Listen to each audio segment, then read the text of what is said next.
Hey, it's James Governor. We're here for another Monkcast, and we're here to talk about sovereignty, digital sovereignty, which is so important to enterprises across the world.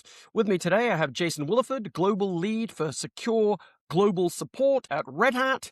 And yeah, this is something I understand, Jason, you have been working on for quite a long time.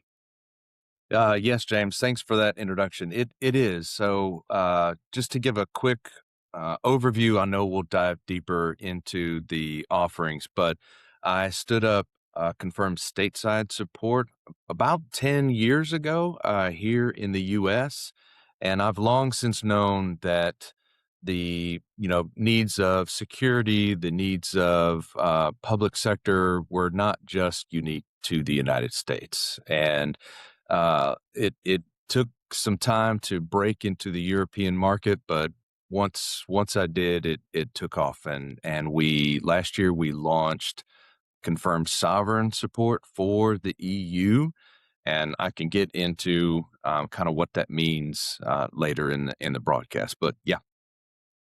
Awesome. That's great. And so here's the thing. I think that, Jason, you're a serious person. Before the call, I noticed this because you dialed in 5 minutes in advance.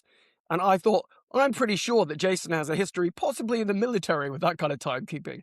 Yes, actually, so I've been with Red Hat 21 years and did some finance work before that, but I Hmm. did two tours with the U.S. Air Force, active duty, and then a tour with the U.S. Air Force in the reserves. And I was sent to two global conflicts. So, yes, so I've got quite a bit of military experience in my background. There you go. So I think, if there is an organization that cares about security, cares about locking things down, controlling their information, everything else, it is the military. So that's probably a useful background. But yeah, let's get back to the present. Um, this consideration around sovereignty is just getting ever more important. Um, I'd love to know, what are you hearing from customers, and how has that conversation changed in recent times? But also, what does sovereignty actually mean to Red Hat and to those customers? So that's a great question, and I'll start with the second half of that question.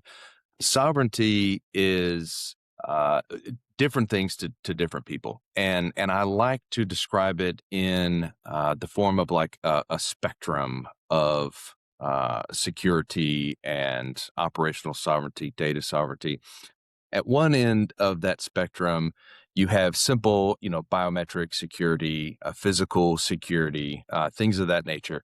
At the complete other end of that spectrum, you have all those things and above, but including, data security and privacy, even maybe things like supply chain security, all the way down to the silicon.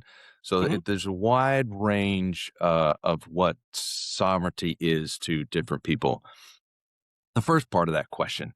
So, stateside support's nearly 10 years old. There are a lot of things that I've learned along the way. I built it, set it up specifically for U.S. public sector, and primarily that is who our addressable market is here in the States, is government entities, government agencies, some, you know, vertical leaders that, yeah, Northrop Grumman, for example, like that, you know, cater to the government entities.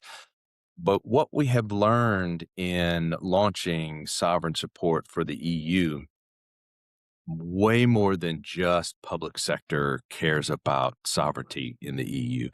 Um, Commercial entities, banks, telcos, you name it. Everyone cares about sovereignty, both data sovereignty and operational sovereignty. I spent a number of weeks touring through Europe and speaking with Red Hat sellers and, more importantly, Red Hat customers. And time again, the message that I received from those customers was not just operational sovereignty, but both data and their like entire stack. So Hmm. supply chain sovereignty is very important to our European customers, and it kind of stands apart from the experience that I've had here in the States. Okay. Yeah, I think that's definitely coming through loud and clear. And one of the things I'm going to be, just very direct. Sometimes you see thing, you think it's good, and it's okay to say that as an industry analyst. We're occasionally going to be like, oh yeah. And I must admit, I think that the framework that Red Hat put forward for these different aspects of sovereignty, I mean, it's the most sophisticated that I've seen in the industry so far.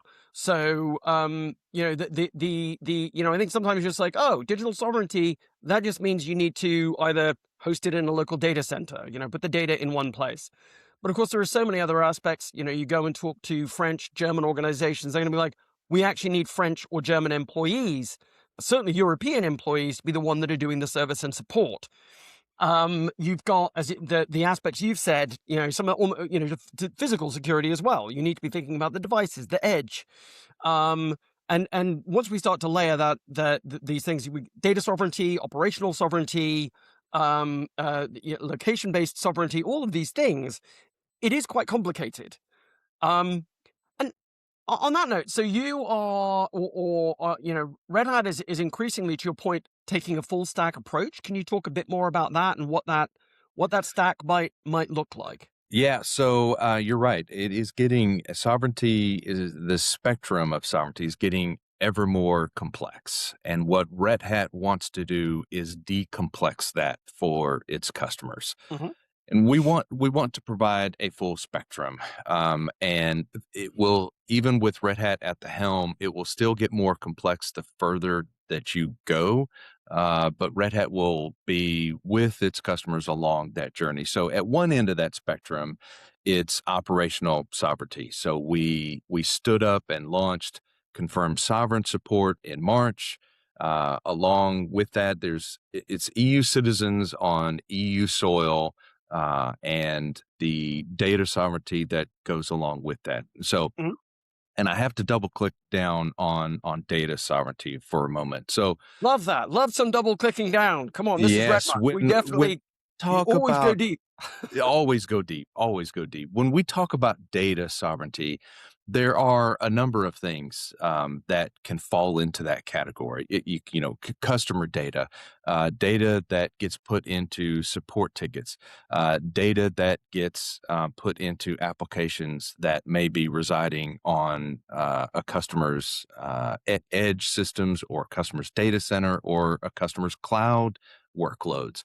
Hmm. And when we launched sovereign support for the EU, we took a hard look at data sovereignty for our customers, and we divided it up into a couple of sections. So, one layer of that data sovereignty is the stuff that resides in the customer portal, right? So those are things like the issue description, the comments that customers make back and forth to the engineers, Yep.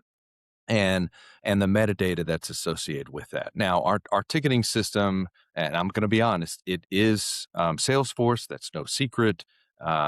We have the ability to control that data behind role-based access controls, which is what we've done.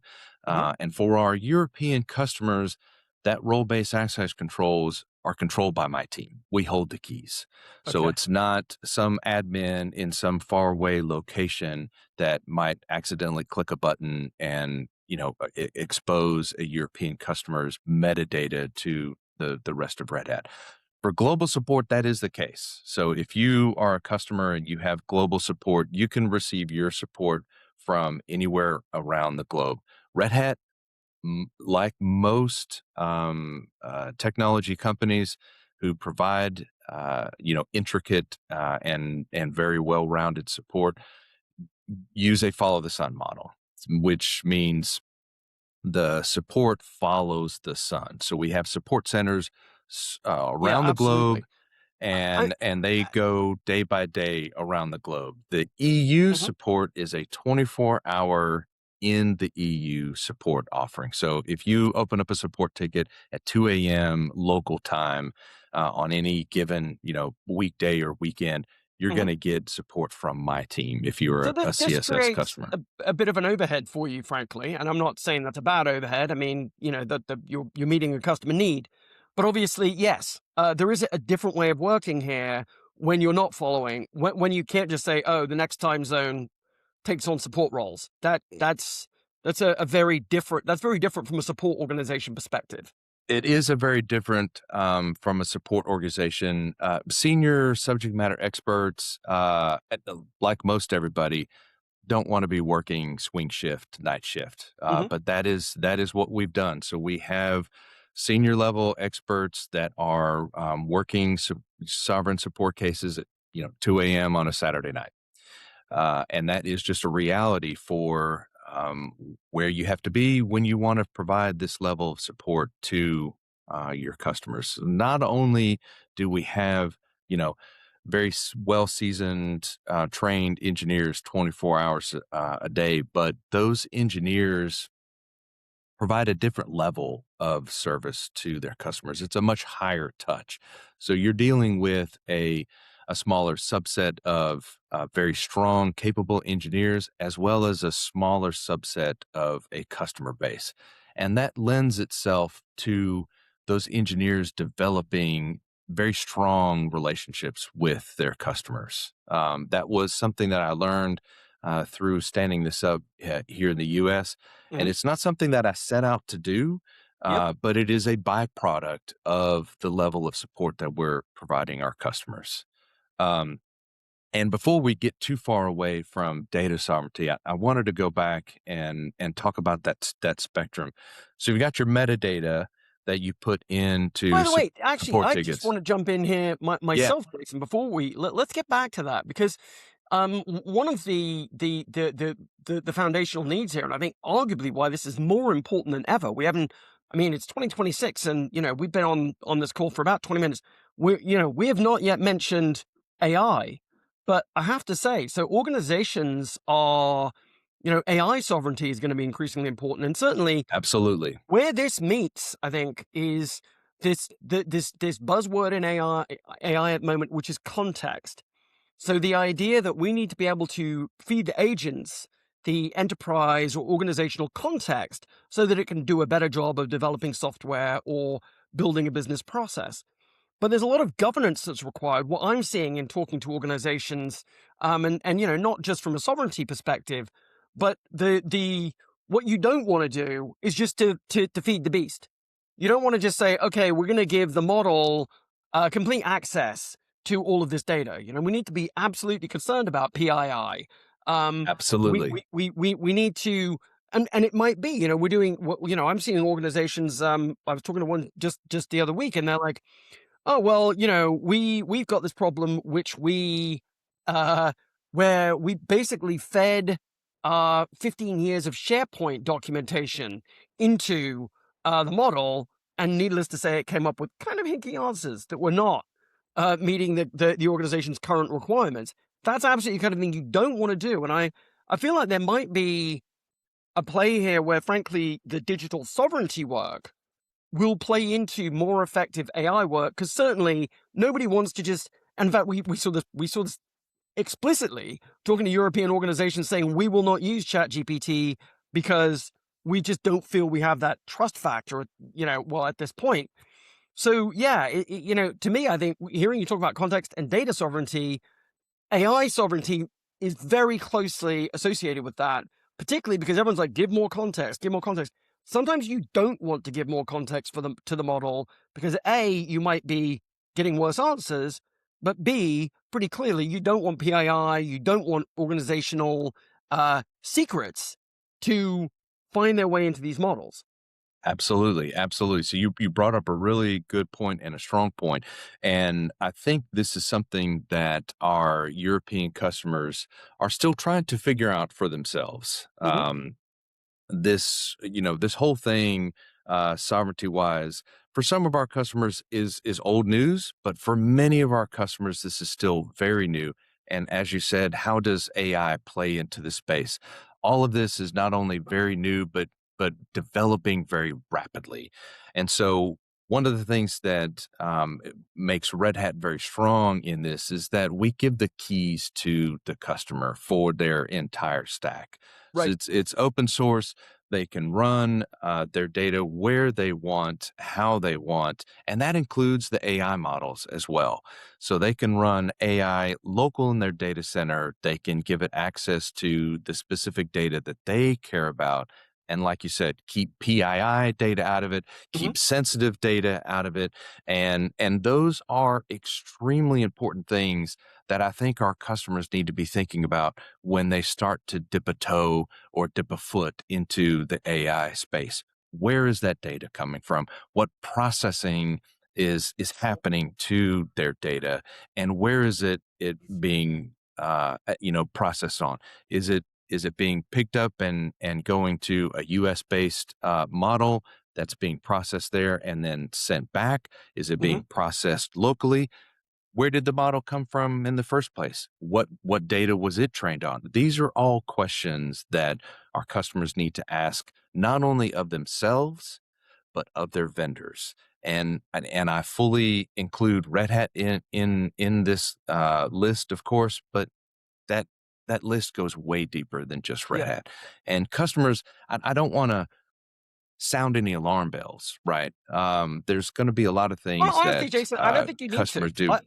I think the market is. I mean, the alarm bells are ringing pretty loudly already. I mean, I think this is meeting a market requirement. This is not like some FUD security. Who know the baddies are out there, and no, to be fair, the baddies are out there as well. But the conversations Exactly. that I'm having with enterprises, and I'm here. I'm based in London. I deal with a lot of European organizations. This is not. You almost can't bang the drum loud enough, and I think that was one of the reasons I wanted to record this, was taking that broader view, helping people understand that we've got like data sovereignty, technical sovereignty, operational sovereignty, assurance sovereignty, all these different aspects and AI sovereignty. These are all things that organizations need to think about. So yeah, I don't think you need to worry that you're putting the fear factor here. You're quite measured.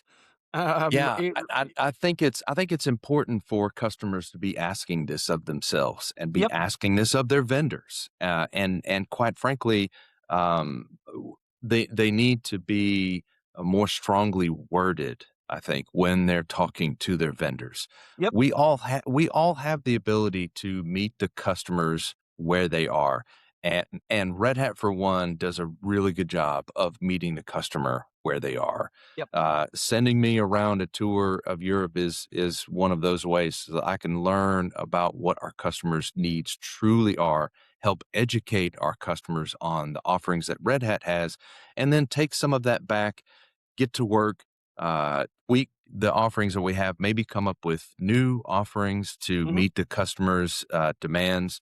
And one of the things that I learned, surely on one end of that spectrum, is the operational sovereignty. So we launched CSS for the EU. It's EU citizen on EU soil.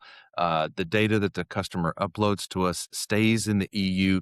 yep, More importantly, we talked about this a minute ago. The AI, any data processing that happens to that data stays in the EU. Of course, we have to go through logs. We have tools that we use to analyze those logs.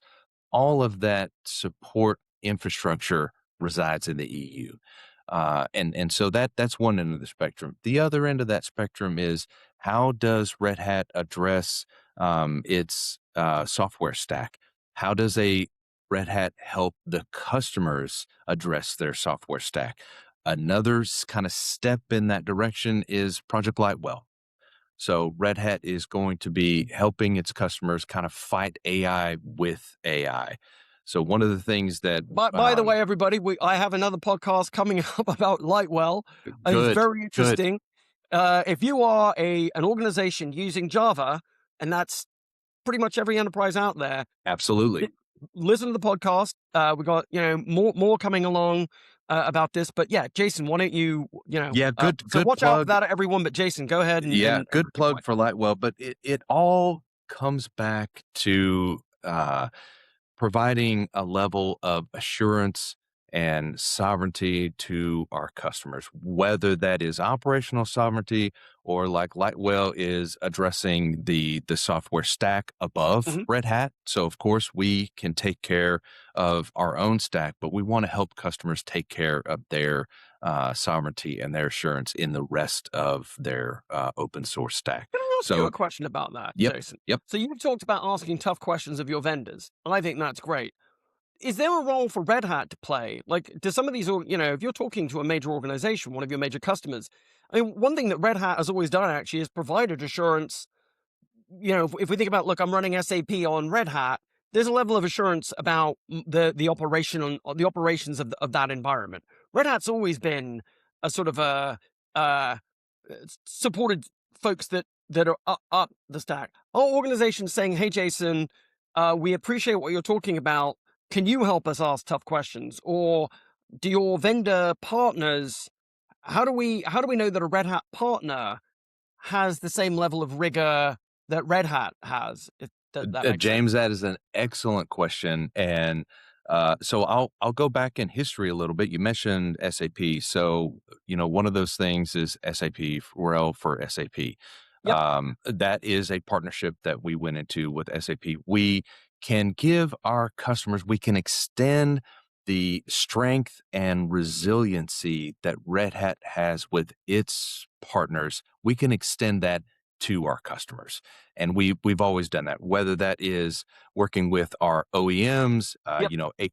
HP, for example, or even on the other side of the pond, Hitachi and Fujitsu, all of those global leaders, we can extend that partnership and the benefits of that partnership to our customers. And it doesn't stop with, hardware vendors. It extends out to like SAP, for example. It extends to our software vendors.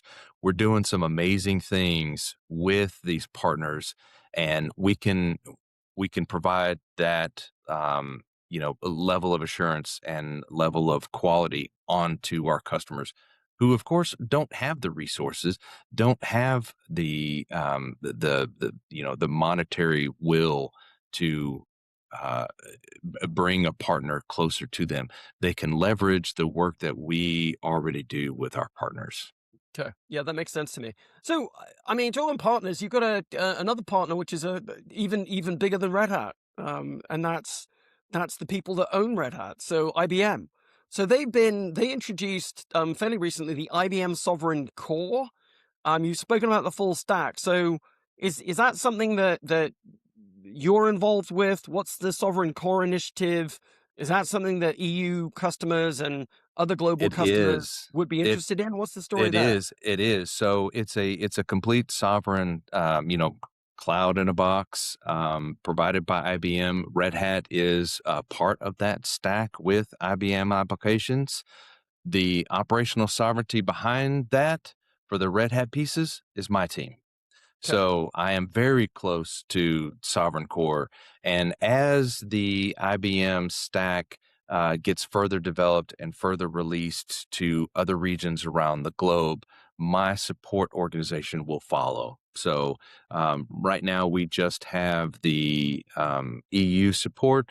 We're looking at rolling out sovereignty across other regions as well. Yeah, I mean, you And mentioned Hitachi and Fujitsu. I think they've probably got a few customers in Asia Pac.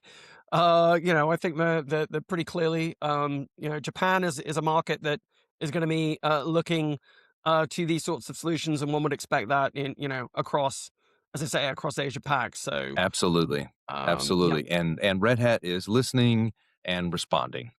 okay, okay. So that's Sovereign Core. I mean, I think just to sort of as I'm pretty sure we'll be continuing the conversation another time. There's just a couple of things that I wanted to sort of tease out at the moment. Is like sovereignty? Is it kind of is it a mindset? Is there a sort of an organizational change that needs to happen? Or is this something that the organization can think, oh, I can outsource this to a vendor? Like, to what extent is it is it a different way of thinking, and how do you engender and support organizations to become more aware of all of these different aspects? So that's a good question. It absolutely is a mindset change. And I would want Red Hat customers throughout the EU to be able to leverage the work that Red Hat and my team have already done here in the States. Leverage that learning. Like I said, stateside support's almost a decade old. Hmm. We know how to provide sovereignty to our customers. We have a tried and tested and trusted workflow and framework for doing that. But our customers and other customers do need to ask both themselves and their vendors of what sovereignty looks like. But they have they've got to figure out what that looks like for them, how Hmm. far down that rabbit hole they're willing to go and can go. It's been stated. There's articles that I've read. We can't, the full spectrum of sovereignty is unobtainable, right? We we don't have fabs in the EU, for Right. example, Yeah, yeah, yeah. No, that's that a huge. You're, don't worry, the EU is definitely all too aware of that particular issue, my friend.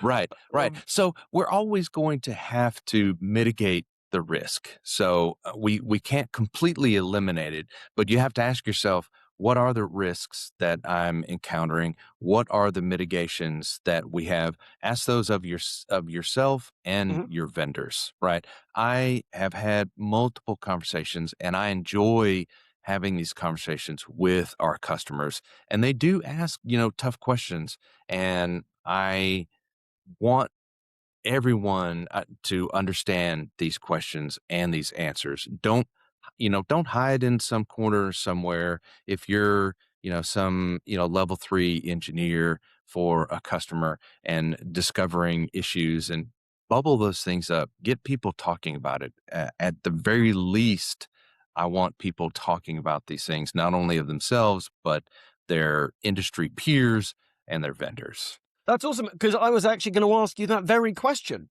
So, Red Monk's constituencies tend to be, engineering staffs and people that are wanting to engage with them. So yeah, what would you say to a developer or engineer, an engineering leader about these issues and what they need to do? And then what would you say perhaps to the more traditional enterprise buyer? Like those two different voices, what would you recommend that people should be thinking about? What should they do? What are the resources they might be able to learn from and so on? I mean, obviously you could say we talk to Red Hat, but yeah, like what would you say to these different constituencies about how they should be thinking about sovereignty? I would say pick up the phone and reach out to your Red Hat account executive. But in all seriousness, you're right. The engineers, the developers, the coders who are in the back rooms, they have a voice, and they need to extend their expertise up the chain.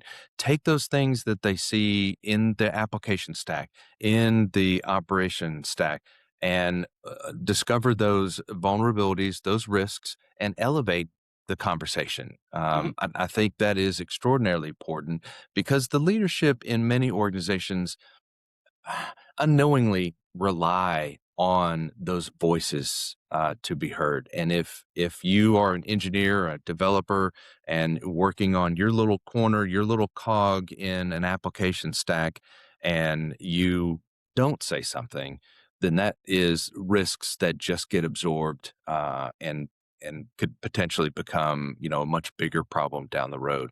But I would say think about leveraging open source. mhm. When anytime you go the open source route, uh, you're given the keys, and you can, uh, you know, make your own destination and choose your own path. I think that is extraordinarily important.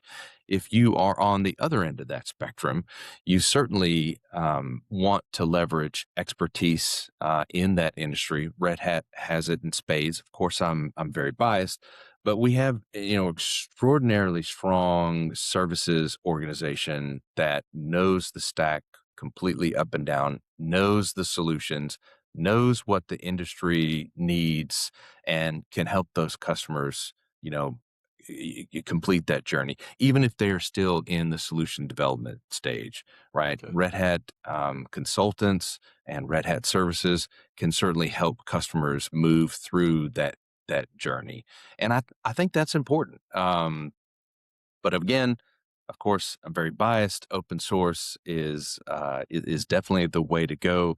If something were to happen, a lot of my customers during the European trip kept mentioning this thing called kill switch. Like, what if something Well, happens? we had it. I mean, Fable, we had it one day, we didn't have it the next day. Right, We may right. well find that infrastructure that we rely on is no longer available. Yep, yep. And I think customers have to think about that. And if they have a primarily open source stack and they are fully leveraging open source, they can continue to run after day zero, right?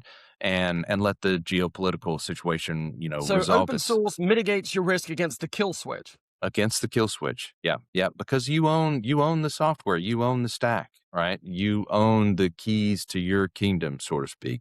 Mhm. And I think that's very important.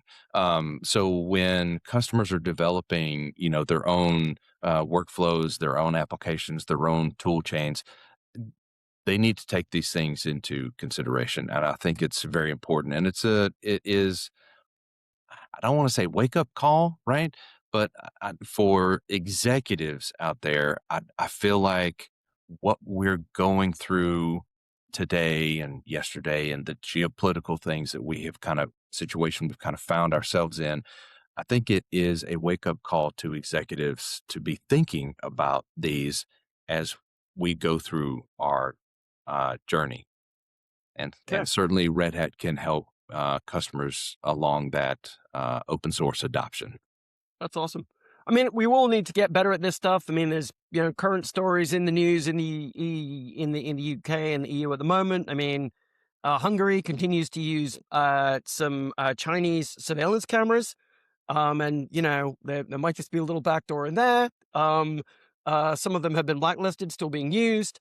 We're seeing the UK government kind of reassessing its relationship with Palantir, vis-a-vis um, information from the NHS. These issues are not going to become any less pressing. And that's one reason why, although we're usually just, about nerds at RedMonk, I think it's so important to understand issues like digital sovereignty, things like the EU Cyber Resiliency Act, what's happening in terms of security. And I think we'll save those for future conversations, Okay, Jason. yeah, because I Because was I about can to, see you. You just yeah, CRA. You were waiting to go. yeah, I'll give you I was about 30 to dive seconds. down another rabbit Go ahead. hole. Go for it. Let's do it. I'll just kind of touch on the surface a little bit. So, what are the things that the customers reiterated to me, and they're starting to see this come about? Not only do they have to worry about geopolitical issues, right? Whether it's the U.S. or China or Russia, but they also have to worry about a stronger regulation coming from their own government entities, coming Yep. from their own consortiums. The Resiliency Act and DORA and things like that are continually being developed and continually being added to also add restrictions to those customers, and they need to understand that landscape and how that landscape will evolve. And yeah, we No, can you're save right. that So, discussion. sometimes the kill switch might come from inside. Exactly.